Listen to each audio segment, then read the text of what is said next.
Irmãos, a missão da igreja é morrer para si e viver para Deus. Isso é muito forte. É morrer para si, morrer para o mundo, viver para Deus. O nosso objetivo não é fazer a nossa vontade, não é fazer o que nós gostamos, o que nós queremos. O nosso objetivo é fazer a vontade de Deus. Para isso o Senhor nos formou. Para isso o Senhor nos trouxe, nos deu vida, para que façamos a sua vontade. Triste, lamentável, horrível é a pessoa que vive para si e que tenta, por sua forma, por suas formas, por suas maneiras, do seu jeito, ir a Deus. Ou por outro caminho que não seja só Jesus Cristo. Somente Jesus Cristo é o Senhor. E foi esta a peleja enfrentada pelo apóstolo Paulo com a igreja em Colossos. Eu peço aos irmãos que abram a Bíblia no texto que o presbítero Cleiton já dirigiu no início do culto. Colossenses capítulo 1, os versículos 13 a 23. Colossenses capítulo 1, versículos 13 a 23. Esse texto fala especificamente do papel da igreja diante de Cristo. Jesus Cristo não é apenas Salvador, Ele é Senhor. Jesus Cristo não é, como muitos pensam e dizem, apenas um ser iluminado. Jesus Cristo não é um coadjuvante. Jesus Cristo é Deus, eterno, Criador. Esta é a tese de toda a Bíblia Sagrada. O tema da nossa igreja nesse mês é fé, esperança e amor, na certeza de que Jesus voltará. E nós estamos falando a cada domingo que Jesus está voltando. A qualquer hora, a qualquer instante, Jesus voltará. Das nuvens Ele arrebatará a igreja e só subirá consigo os fiéis.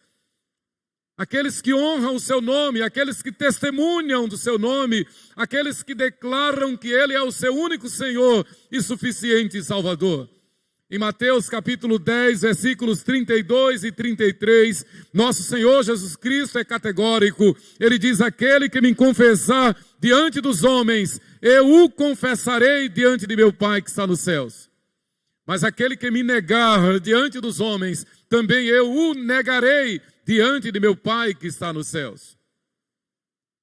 Fé, esperança e amor na certeza de que Jesus voltará.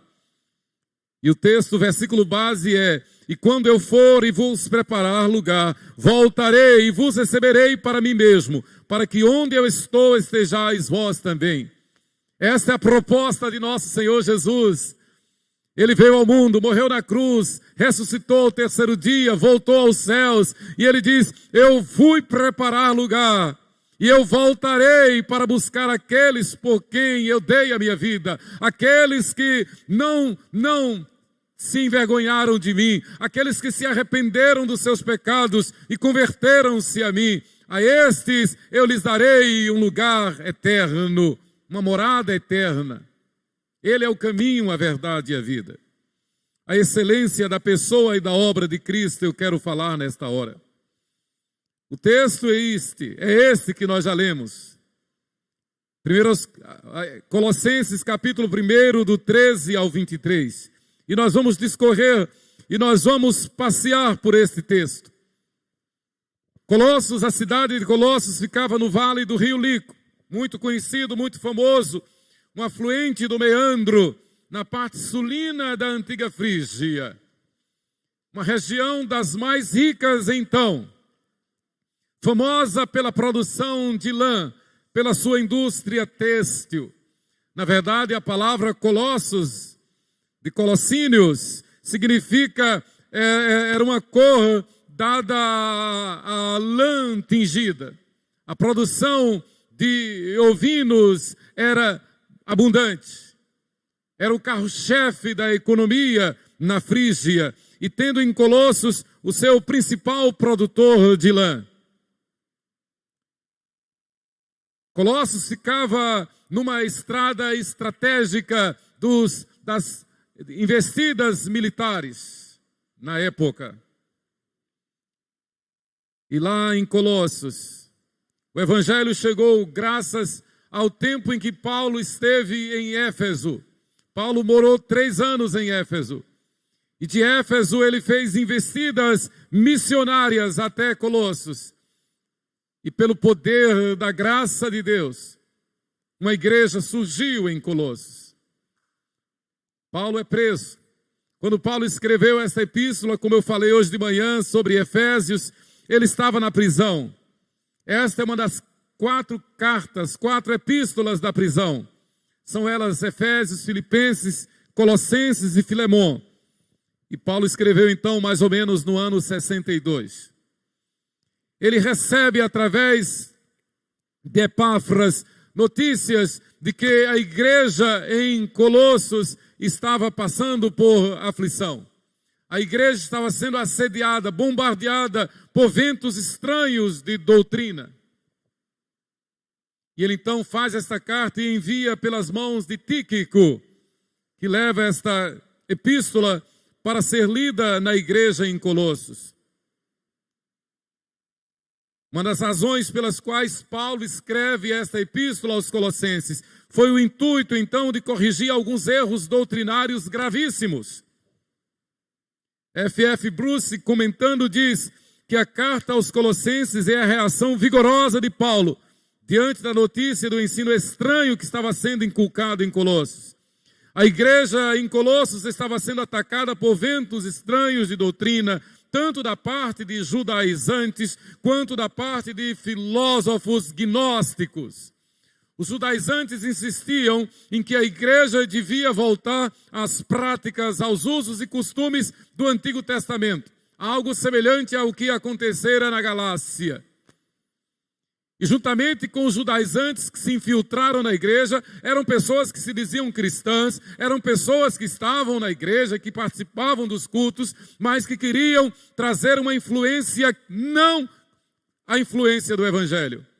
No caso dos judaizantes, a influência legalista, a influência judaica, negando assim a libertação, a redenção que a igreja obteve em Cristo Jesus. E por outro lado havia a influência dos filósofos gnósticos, que penetraram na igreja e que estavam na igreja. Eram pessoas que estavam na igreja, que se diziam cristãs, mas que ao mesmo tempo diziam: é impossível ter uma vida de santificação, é impossível ter a certeza da salvação. O máximo que nós podemos fazer, diziam e dizem ainda hoje os gnósticos, o máximo que nós podemos fazer é racionalizar, é procurar alcançar um nível superior de racionalismo, é procurar ter uma mente brilhante, porque é impossível a matéria a pureza. É impossível ao homem uma vida de santidade, porque o homem é mau e deve chafurdar no mal. Então é impossível a santidade na vida humana, é impossível viver em santidade, então o homem está fadado a pecar, o homem está fadado a desobedecer, o homem está fadado a transgredir, então é impossível ter santidade, mas é possível ponderar, contemporizar, é possível melhorar-se através da razão, ou seja, da seguinte forma, do seguinte postulado gnóstico: não tem jeito, a carne é fraca, vai pecar mesmo, vai cair em tentação, mas pode-se cultivar uma mente melhor, pode-se aspirar por uma sociedade melhor, por promover a paz, por promover saúde pública, por promover campanhas humanitárias, campanhas de caridade, pode-se fazer boas obras. Na verdade, o gnosticismo era e sempre foi e ainda é hoje esta doutrina que diz que é possível purificar-se através das boas obras. É possível melhorar através de boas obras. É impossível ter alegria, ter a certeza da salvação, mas é possível reencarnar, diziam os gnósticos, e ainda hoje há agnósticos, né? Então não dá para imaginar, para pensar numa vida santa, numa vida pura. Nesse contexto, eles dizem, nessa dimensão, mas é possível racionalizar, pensar que numa outra dimensão, num outro estágio, através de bons pensamentos, de boas obras realizadas aqui, se galgar um nível melhor, uma melhor qualidade de vida. Perceba que isto afronta terrivelmente o Evangelho. Isto é uma blasfêmia contra o Evangelho. Isto é uma blasfêmia contra Jesus Cristo. O Evangelho ensina que Jesus morreu na cruz pelos nossos pecados, sepultou no inferno os nossos pecados, morreu a nossa morte e ressuscitou ao terceiro dia para a nossa justificação. A Bíblia nos ensina que o Senhor nos chamou para que nós andemos na sua presença e sejamos perfeitos. A Bíblia nos ensina que o sangue de Jesus nos purifica de todo pecado. Então, na doutrina judaizante e gnóstica, não havia o princípio, a possibilidade de regeneração. É pecador e vai continuar pecando mesmo. E quem sabe, talvez depois que se morra, pode haver uma purificação, pode haver um purgatório, pode haver uma consequência melhor mediante algumas preces, algumas rezas, algumas missas, algumas coisas que sejam feitas em favor daquela alma. Isso é uma afronta ao Evangelho. Não existem essas possibilidades. A única possibilidade de salvação é através de Jesus Cristo. É reconhecer que Jesus Cristo é o Senhor, é reconhecer que Jesus Cristo é Deus, que se fez carne e veio habitar entre nós. E Ele veio porque Ele nos amou primeiro, Ele veio para morrer pelos nossos pecados. Ele veio para morrer a nossa morte e ressuscitando, nos garantir a certeza da ressurreição e da vida eterna. Ele veio como Deus para ser o caminho, a verdade e a vida que Ele é. Ser para nós o nosso Redentor, o nosso regenerador, o nosso justificador. Então Paulo escreve esta carta e nesta sessão, nesse texto, ele está exaltando, como bem diz aqui, a Sociedade Bíblica do Brasil, no título em negrito, a excelência da pessoa e da obra de Cristo. Na verdade, o Evangelho existe para, em primeiro lugar, exaltar a pessoa e a obra de nosso Senhor Jesus Cristo. Há uma ideia de que se pode ser cristão para ficar observando as coisas. Há uma ideia de que se pode ser cristão porque ser cristão é uma boa comunidade, é um bom estilo de vida. Outros há que se dizem cristãos simplesmente pelo costume, pela tradição. Meus avós foram, meus bisavós foram, meus pais foram, eu sou cristão. Mas não assumem o compromisso do cristianismo. Não correspondem ao ato da graça de Deus, que veio ao mundo, que morreu na cruz pelos nossos pecados e ressuscitou para a nossa justificação. Isto para que aquele que nele crê, arrependendo-se dos seus pecados, convertendo-se a ele, como manda a Bíblia, torne-se um membro comungante da igreja, um membro ativo da igreja. Torne-se partícipe do corpo de Cristo. E Paulo diz aqui que Jesus é a cabeça do corpo, que nós somos membros deste corpo.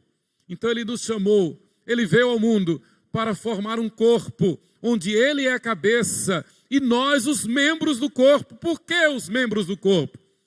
Porque nós o recebemos como nosso único Senhor e suficiente Salvador. Porque nós nos comprometemos, nos submetemos a obedecer a Ele e a sua palavra como membros da igreja. Não como assistentes, não como espectadores, não como religiosos, mas como membros do corpo. É o que Paulo então diz. Ele nos libertou do império das trevas, versículo 13, e nos transportou para o reino do Filho do seu amor. Paulo está dizendo o que Deus fez através do Evangelho, o que Deus fez para a igreja. Ele nos libertou do império das trevas e nos transportou para o reino do Filho do seu amor. Esta é uma realidade. Nós não somos de nós mesmos, nós não somos deste mundo, nós somos do reino de Deus. E nós devemos viver isto, e testemunhar isto, e comunicar isto, e nos alegrar com isto, e entender que os dons e talentos que Ele nos dá são para a sua glória e para o seu louvor. São para serem usados na sua obra, no serviço do Senhor. A excelência da pessoa e da obra de Cristo está em que Ele é Deus conosco. Mas em segundo lugar, está em que em Cristo temos a redenção e remissão de nossos pecados. O gnosticismo, tanto o gnosticismo quanto o judaísmo, negam a redenção através de Cristo. O judaísmo defende, prega, ensina que só se pode imaginar redenção através do compromisso com a lei, da submissão à lei e pronto. E mesmo assim vai depender de como será no juízo final. Então não há alegria de salvação, não há a doutrina da regeneração no judaísmo. Da mesma forma, entre os racionalistas gnósticos, eles laboram, eles vivem em função de melhorar o nível social, de melhorar a qualidade de vida, de fazer obras de caridade, mas não tem jamais a alegria da salvação. Não tem a alegria da regeneração. Jamais, então, podem viver uma vida de santidade. E a Bíblia diz que sem santificação ninguém verá Deus. Somente quem foi justificado, quem foi redimido, quem foi regenerado, é que pode estar num processo de santificação. Então Paulo diz que, versículo 14, no qual temos a redenção, a remissão dos pecados. Então Jesus Cristo estava sendo blasfemado lá em Colossos. O Evangelho estava sendo blasfemado. Percebam que eram crentes. Eram membros da igreja, se diziam cristãos. Epáfras foi pastor aí, Tíquico foi pastor aí. Paulo foi um dos fundadores da igreja. Mas os ventos estranhos de doutrina chegaram. E as pessoas estavam lá apenas assistindo. Estavam lá ouvindo o testemunho de Cristo, mas dizendo, não é desse jeito. Não queremos desse jeito. Queremos de outra forma. Irmãos, nós não fomos chamados para fazer a nossa vontade. Nós somos chamados para fazer a vontade de Deus somente. Em terceiro lugar, Paulo diz que Ele, Jesus, é a imagem do Deus invisível, o primogênito de toda a criação. Tanto os judaizantes quanto os gnósticos diziam, olha, Jesus foi apenas um profeta.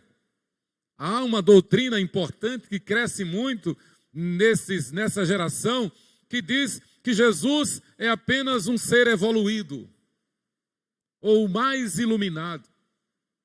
E falam sobre Jesus, e falam do Evangelho, e dizem que amam Jesus, e mandam mensagens sobre Jesus, e mandam figuras de Jesus, e pelo que falam, pelo que dizem, pelo que fazem, parecem que são cristãos, mas não são. São blasfemos contra o Espírito Santo, porque negam a obra de Jesus Cristo.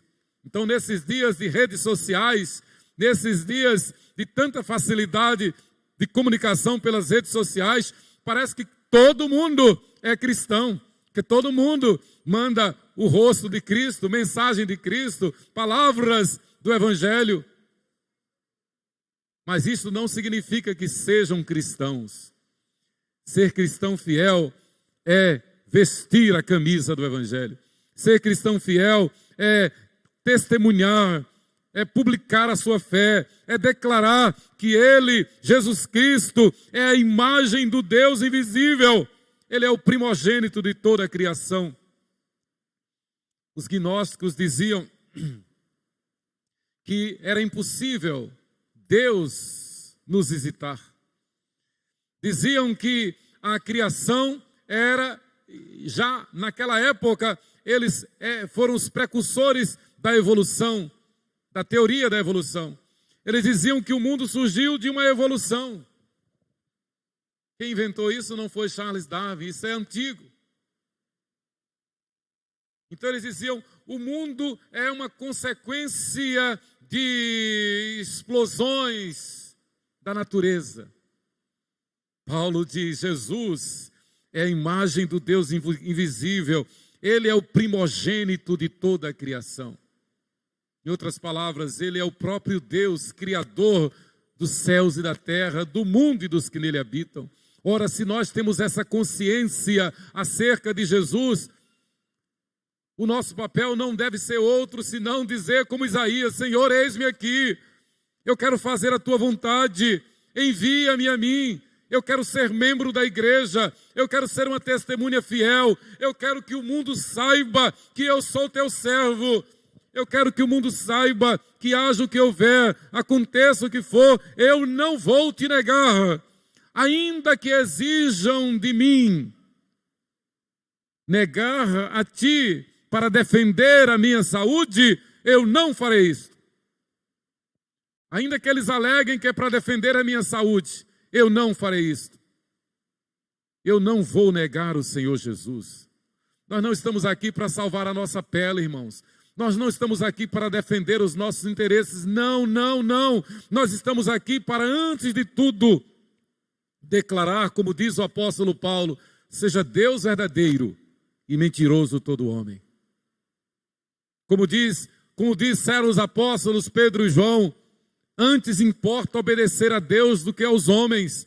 Nós estamos aqui para fazer a vontade do Senhor, principalmente quando vemos à luz da Bíblia que os sinais da volta de Cristo mais se mostram cada vez. A qualquer hora, a qualquer instante, Jesus virá buscar a igreja. A Bíblia diz que Ele virá nas nuvens, e das nuvens Ele arrebatará os fiéis. E a palavra é esta, você está preparado? A Bíblia diz, prepara-te para te encontrares com teu Deus. Prepara-te. Jesus manda que nós estejamos preparados, porque o arrebatamento da igreja será ultra rápido. Será como um relâmpago que sai do Oriente e brilha no Ocidente. E a palavra de nosso Senhor Jesus é, prepara-te. Porque na hora do arrebatamento não haverá outra oportunidade. Somente será arrebatado quem estiver preparado. Os sinais da sua vinda estão claros e evidentes. A Bíblia fala que nestes dias iminentemente próximos ao arrebatamento da igreja, surgirá um anticristo, surgirá uma nova ordem mundial, que vai querer colocar uma marca nas pessoas. E essa marca vai exigir que se negue a fé em Cristo Jesus. Negar a fé é negar, por exemplo, a pregação do Evangelho. É abrir mão da pregação do Evangelho. Negar a fé é achar que não precisa congregar. É achar que não precisa estar no templo.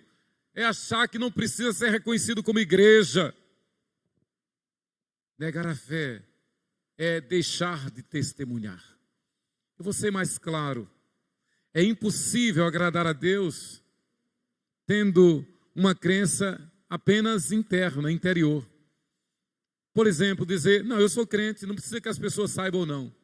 Se alguém perguntar, se alguém exigir de mim que eu negue a Jesus para salvar a minha vida, a minha pele, se alguém disser, se você disser que é cristão, você vai morrer, então com a minha boca, da boca para fora, eu vou dizer, eu não sou cristão não, mas no fundo, no meu coração, eu sei em quem tenho crido.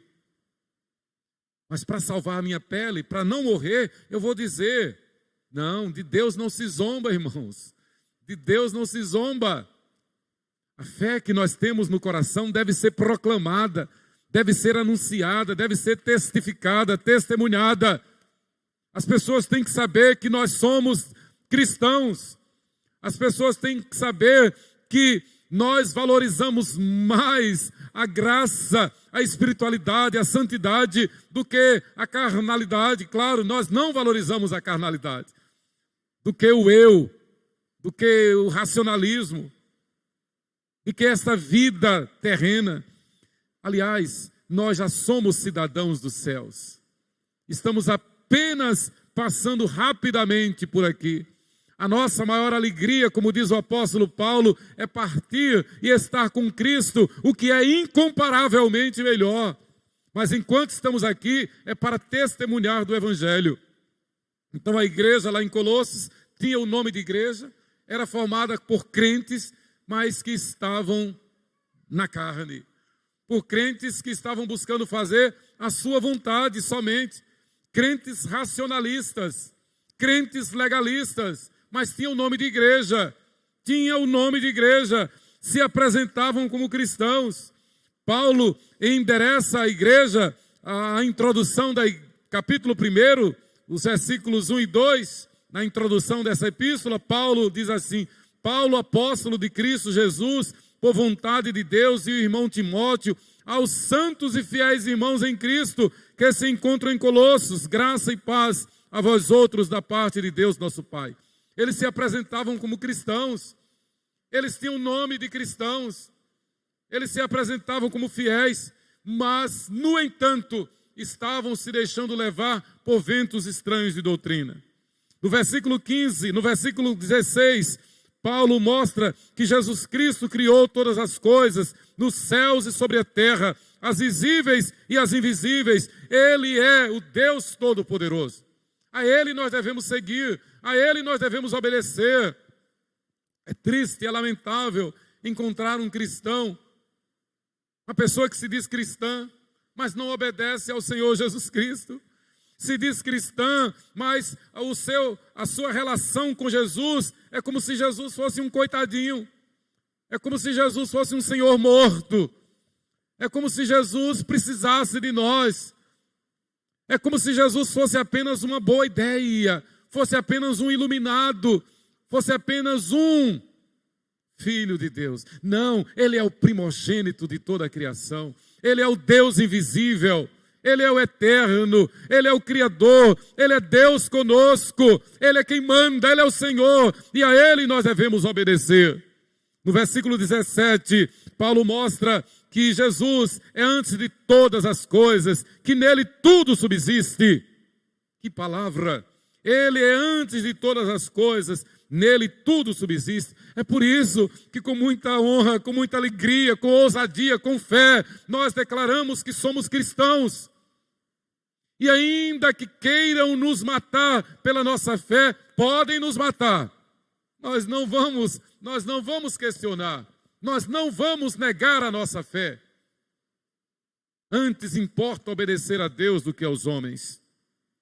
No versículo 18, Paulo diz que Jesus é o cabeça do corpo da igreja. Quem manda na igreja é Jesus.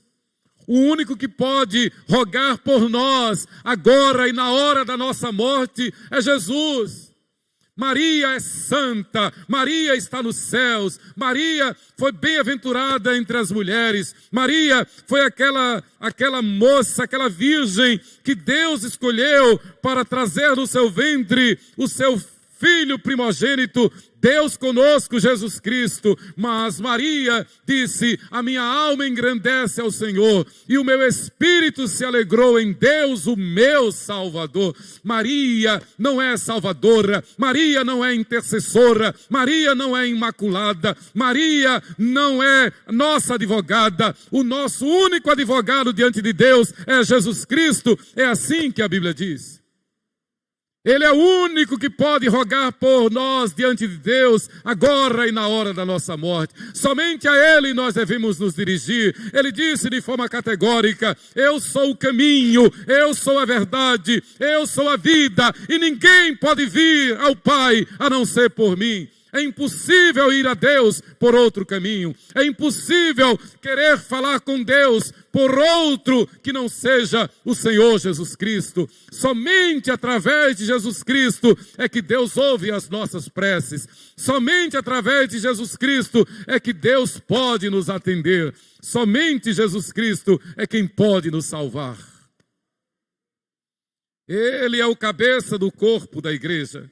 No versículo 19, Paulo diz: em Cristo Jesus reside toda a plenitude. Você pode imaginar o que é isso? Toda a plenitude, versículo 19. Porque aprove a Deus que nele residisse toda a plenitude. O que Paulo está dizendo é que somente em Cristo nós encontramos a razão do viver. Somente em Cristo nós podemos reconhecer, nós podemos entender o sentido da vida. E somente através de Cristo é que nós podemos sentir-nos plenamente realizados. É exatamente isso, porque Ele é o Criador, Ele é quem domina o universo, Ele é quem controla o universo, nada acontece sem a sua permissão, e somente nele e através dele é que nós podemos nos satisfazer, é que nós podemos nos realizar em plenitude. Ele é a nossa paz. Como diz um belo hino baseado na Bíblia, é claro, Cristo nos satisfaz. Ele satisfaz a nossa alma. Ele preenche todo o nosso interior, todo o nosso ser. No versículo 20, Paulo diz, e aqui é um checkmate que ele dá na heresia. Versículo 20. E que, havendo feito a paz pelo sangue da sua cruz, por meio dele reconciliasse consigo mesmo todas as coisas, quer sobre a terra, quer nos céus. Então o gnosticismo dizia: é impossível a santidade habitar com a matéria. O gnosticismo tinha como postulado principal dizer que jamais Deus poderia visitar o homem. Porque Deus é santo, santo, santo, e o homem é pecador, pecador, pecador. Então o gnosticismo dizia e diz: é impossível imaginar a santidade. O homem está fadado ao pecado. Talvez através de boas obras, de bons pensamentos, numa outra vida, ele obtenha uma melhorada. Claro que você sabe que isso é heresia, isso é mentira. Isso é impossível, isso não existe. Ao homem está ordenado morrer uma só vez, e vindo depois disso o juízo. O pó volta à terra como era, e o espírito volta a Deus que o deu. Pronto. Depois da morte, segue-se o juízo. Não existe outra vida, não existe outra possibilidade, não existe purgatório, não existe a possibilidade de se rogar, de se interceder, de se rezar, de se pedir por quem já morreu. Não tem jeito. Depois da morte, segue-se o juízo. Então aqui no versículo 20, Paulo diz: havendo feito a paz pelo sangue da sua cruz, reconciliou consigo todas as coisas na terra e nos céus. Ele diz: olha, Deus se fez homem, veio até aqui, veio até nós, morreu na cruz, reconciliou quem Ele quis consigo pelo sangue da sua cruz. A ideia de que morte na cruz, que era uma realidade, era destinada às pessoas da pior espécie. E a cruz era reconhecida como instrumento de maldição, claro. Maldito. Então, além de ser uma morte perversa, cruel, era sabido e havido de que a pessoa que morresse na cruz, essa era a pior.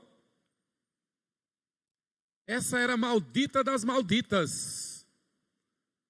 Então, quando alguém era condenado a morrer na cruz, é porque era ralé mesmo, é porque era o pior marginal. Paulo, escrevendo aos Gálatas, lembra que estava escrito no Antigo Testamento e que era maldito quem morresse numa cruz. E, no entanto, Deus se fez homem e quis dar a sua vida para nos salvar, morrendo o pior tipo de morte, morrendo sob a maior maldição. Ele se fez maldito em nosso lugar. Ele sendo santo, santo, santo. Ele sendo o verdadeiro Deus, não apenas se fez homem, não apenas andou conosco, não apenas sofreu as humilhações inerentes da vida humana, como diz Paulo aos Filipenses capítulo 2. Humilhou-se a si mesmo, tornando em semelhança de servo, em figura humana. Deixou a sua glória, mas ele aceitou morrer pelos nossos pecados. Você sabe, você lembra que o que nos afasta de Deus são os nossos pecados. O que condena o homem ao inferno é o pecado. Romanos 6, 23, o salário do pecado é a morte. O que nos afasta de Deus é o pecado. No entanto, Jesus Cristo, Filho perfeito de Deus, disse: eu vou ao mundo para salvar um povo. Eu vou ao mundo para morrer pelos pecados de um povo. Eu vou ao mundo para morrer a morte que estava destinada para um povo. E esse povo são os meus eleitos. E esse povo é um povo que há de me confessar. Esse povo é um povo que há de se arrepender dos seus pecados, porque vai reconhecer em mim como seu único Senhor e suficiente Salvador. E por amor a mim, por amor a você, Ele veio, deixou a sua glória, assumiu os nossos pecados. Pense nisso, igreja. Ele assumiu os nossos pecados, pecados que nós não temos coragem de contar para ninguém. Ele assumiu os nossos pecados, não para que nós continuemos no pecado, não. Ele assumiu os nossos pecados para que nós andemos em santidade e novidade de vida. Para que nós abandonemos o pecado, tenhamos nojo, vergonha do pecado. E toda vez que a gente peca, como que a gente está jogando pedra na cruz. A gente está cuspindo no rosto de Jesus, como fizeram aqueles soldados. Dando bofetada em Jesus, como deram aqueles soldados. Toda vez que a gente peca. Na cruz, Ele assumiu os nossos pecados. E porque Ele assumiu os nossos pecados, Deus o Pai o desamparou. Uma das últimas palavras que Jesus disse na cruz foi: Deus meu, por que me desamparaste? Deus Pai deu as costas a Jesus. Deus Pai deu as costas a Jesus. Porque naquele momento Jesus se tornou pecado por nós. Naquele momento Jesus assumiu os nossos pecados. Pecados que penitência nenhuma pode pagar. Pecados que culto nenhum pode pagar. Pecados que boas obras nenhuma pode pagar. Pecados que boas razões, boas intenções, nenhum pode pagar. O único que pode pagar os nossos pecados é o sangue de Jesus, a Bíblia diz. Para que nós andemos não conforme a nossa vontade, para que nós andemos não conforme o nosso querer, para que nós façamos não a nossa vontade, para que nós façamos a sua vontade. Para que nós declaremos em alto e bom som que Ele é a nossa paz, Ele é a nossa justificação, Ele é o nosso Senhor, Ele é o nosso Salvador, Ele é a nossa esperança, Ele é o nosso advogado fiel. Para que nós não sejamos meros crentes, meros religiosos, meros frequentadores de culto, mas para que nós sejamos seus soldados, como diz o apóstolo Paulo. Para que nós sejamos suas testemunhas, como disseram os anjos quando Jesus estava subindo aos céus. Aliás, foi Jesus quem disse, foi o próprio Jesus quem disse. Quando ele estava para subir aos céus, voltar aos céus, ele diz: vós sois as minhas testemunhas. E a palavra testemunha aí é martyrie, que é mártir. Ele nos chamou para nós sermos mártires. E ser mártir é estar pronto a dar a vida em favor de outrem. E este outrem é Ele, Jesus Cristo. Então, pela fé, por amor a Jesus, em defesa da nossa fé, se tiver que morrer, morreremos. Com muita honra. Com muita honra. Morreremos pela fé em nosso Senhor Jesus, mas guardaremos a nossa profissão de fé. Guardaremos a nossa obediência a Ele. No versículo 21, então, Paulo diz que ele veio para salvar os eleitos que estavam aprisionados pelo maligno. Versículo 21, e a vós outros também, que outrora erais estranhos e inimigos do entendimento, pelas vossas obras malignas. Ele veio para nos reconciliar com Deus. Nós estávamos no império das trevas. Nós estávamos mortos nos nossos delitos e pecados. Nós estávamos na esteira desse mundo deslocado, neste mundo mau, neste mundo que jaz no maligno, neste mundo que não precisa dizer mais nada. Sabemos que o mundo é mau, sim. Jesus diz, a Bíblia diz, o mundo jaz no maligno. A Bíblia diz que o príncipe deste mundo é Satanás.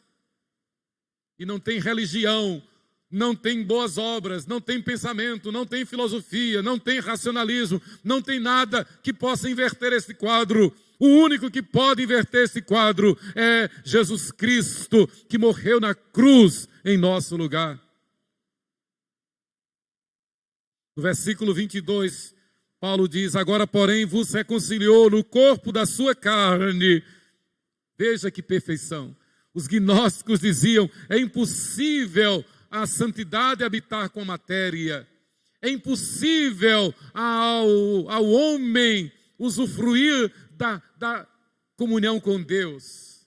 É impossível ao homem ter comunhão com Deus. Por isso que se inventou outros caminhos. Por isso que se inventou variantes. Por isso que se inventou outros intercessores. Veja como a coisa é perversa. Então eles diziam, não, é impossível que Deus tenha vindo habitar conosco, mas é possível que um mais iluminado, um melhor, possa fazer a ponte entre nós e Deus. Veja que cilada, que astuta cilada do diabo. A Bíblia diz não, a Bíblia diz, Jesus veio, versículo 22, ele veio nos... Agora, porém, vos reconciliou no corpo da sua carne, mediante a sua morte, para apresentar-vos perante ele santos, inculpáveis e irrepreensíveis. Ele veio e na sua carne, no seu corpo, ele, Deus conosco, ele nos reuniu, ele nos atraiu, para que nós, através dele, sejamos santos, inculpáveis e irrepreensíveis. Palavra do Senhor. Para que sejamos santos aqui na terra. Então criou-se aquela ideia, só pode ser santo lá no céu, mas não sabe quem é. Só pode ser santo lá no céu, aquele que alguém decretou que é. Quem foi que disse isto? Santo é aquele que foi lavado e redimido pelo sangue do Cordeiro. João Batista, quando viu Jesus, diz, eis o Cordeiro de Deus, que tira o pecado do mundo. O que nos tira o nosso pecado não é penitência, não é igreja, não é religião, não são as boas obras, não são boas intenções, não são bons pensamentos, não é o aion que diziam os gnósticos, não é o nirvana que dizem os hindus. O que nos tira os nossos pecados, o que nos lava dos nossos pecados é o sangue de Jesus. E aquele que foi lavado e redimido pelo sangue de Jesus se torna membro atuante no corpo de Cristo, que é a igreja, testemunha fiel. Eu faço um parênteses aqui, a maior luta hoje não é contra a pandemia, não é contra política ou político, não é contra a economia, não é contra a doença ou enfermidade. A maior luta hoje é da igreja fiel para permanecer fiel. Esta é a maior luta. Se você prestar atenção, se você analisar direito as últimas notícias no mundo, os maiores ataques, os maiores vírus não são biológicos, nem são contra nós de per si. Os maiores ataques, os maiores vírus são contra o Evangelho, são contra a igreja. As maiores afrontas, as maiores perseguições, os maiores problemas, os maiores ataques são contra a igreja de nosso Senhor Jesus Cristo. Aliás, alguém já disse que o que mais atrapalha os seus planos é a igreja de Jesus Cristo. E é mesmo. A igreja está aqui não para se conformar com este século, mas para transformá-lo pela renovação da sua mente. A igreja está aqui não para baixar a cabeça para o mundo. A igreja está aqui não para dizer sim ao mundo. A igreja está aqui não para se humilhar diante do mundo. A igreja está aqui para dizer: Jesus Cristo é o Senhor. Só Jesus Cristo salva e Ele está voltando. Enquanto estão falando em nova ordem mundial, enquanto estão falando em religião universal, religião ecumênica, religião única, enquanto estão falando em controle de natalidade, enquanto estão falando em controle social, enquanto estão prometendo um reino de paz aqui na terra, a Bíblia diz que essa terra passará. A Bíblia diz que esse mundo será julgado. A Bíblia diz que Jesus está voltando. E que diante dele todo joelho se dobrará e toda língua confessará que ele é o Senhor. Quem vai voltar não é Pedro, não é Paulo, não é João, não é Mateus, não é Lucas. Quem vai voltar não é Abraão. Quem vai voltar não é o Gabriel, o anjo. Quem vai voltar é Jesus Cristo, nosso Senhor. Não é Maria que vai voltar. Não é um santo nem uma santa, mas é aquele que é santo, santo, santo, o único que é santo, Jesus Cristo. Ele vai voltar, pode ser já, talvez mais tarde. Nós não sabemos quando, mas Ele está voltando. Mediante a sua morte e ressurreição, Cristo reconciliou consigo um povo para ser santo, inculpável e irrepreensível. E a palavra nos ensina que nós então, diante de Jesus, mediante o sacrifício dele na cruz em nosso lugar, nós devemos assumir esta bandeira e apresentar-nos ao mundo como santos, irrepreensíveis e inculpáveis. Sem medo de ser feliz.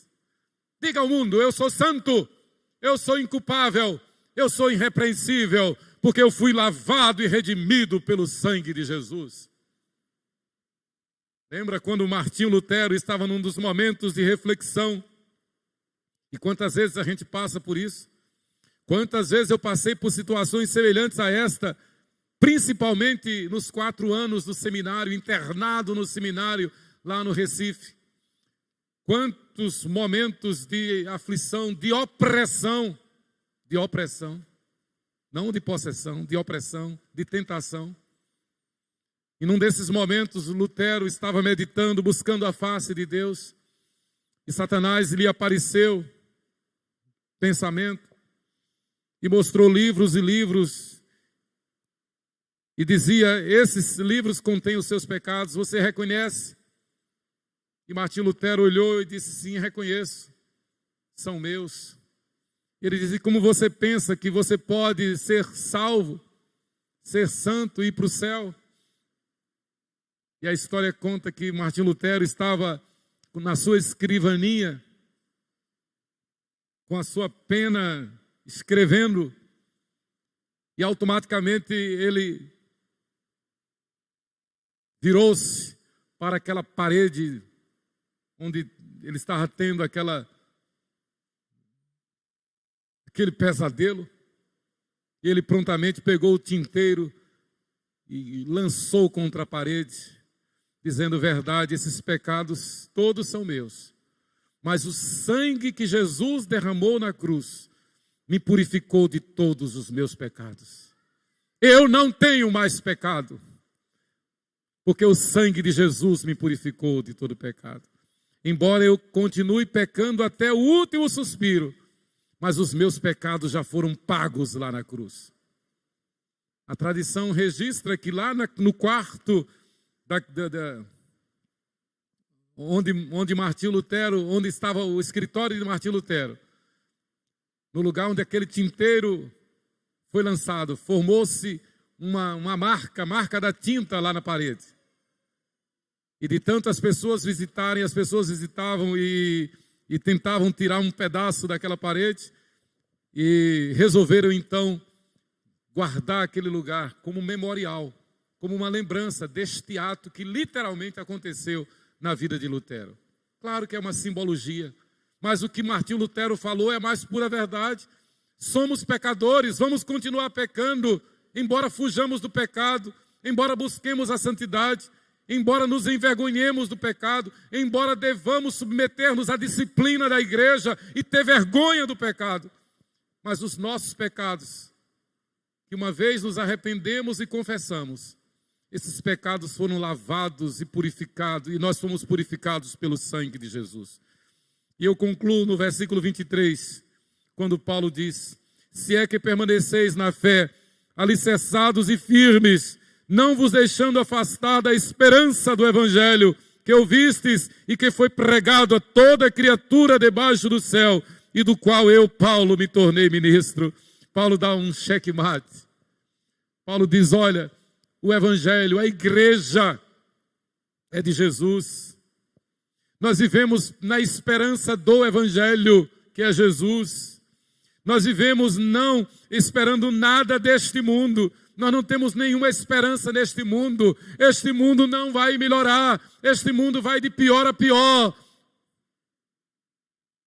Este mundo está condenado. Mas aqueles que neste mundo arrependeram-se dos seus pecados e confessaram a Jesus como seu único Senhor e suficiente Salvador, aqueles que atenderam ao evangelho que foi pregado a toda criatura debaixo do céu e do qual eu, Paulo, me tornei ministro, estes foram regenerados, estes foram redimidos, estes se tornaram sacerdócio real, nação santa, povo de propriedade exclusiva de Deus. Esses foram já libertados do império das trevas e transportados para o reino do Filho do seu amor, para o reino de Jesus Cristo. Quem são estes? Aqueles que, tendo ouvido a voz do evangelho, confessaram a Jesus Cristo como seu único Senhor e suficiente Salvador. Aqueles que não se envergonham do evangelho. Como diz Paulo: não me envergonho do evangelho, porque é o poder de Deus para a salvação de todo aquele que crê. Porque Deus amou o mundo de tal maneira que deu o seu Filho unigênito, para que todo aquele que nele crê não pereça, mas tenha a vida eterna. E Jesus então diz que adianta ao homem ganhar o mundo inteiro e perder a sua alma. Nós não sabemos quando vamos partir, nós não sabemos quando o Senhor voltará. Sabemos pela Bíblia que Ele virá. Ele virá arrebatar a igreja fiel. Mas a qualquer hora, a qualquer instante, qualquer um de nós poderá passar para a eternidade. Qualquer hora, qualquer instante, qualquer um de nós poderá dar o suspiro final. Separar-se do corpo. O corpo vai para a sepultura e o espírito vai para Deus que o deu. O que acontece quando a pessoa morre? Então automaticamente o seu espírito vai comparecer diante do justo juiz e vai ser julgado automaticamente. A palavra de ordem é: prepara-te para te encontrares com teu Deus. Receba Cristo. Confesse Jesus Cristo como Senhor, como único Senhor e suficiente Salvador. Declare, testifique, testemunhe de que Jesus é o seu único Senhor e suficiente Salvador. Viva a igreja, seja a igreja. Multiplique os talentos que Deus tem te dado. Que Deus nos abençoe.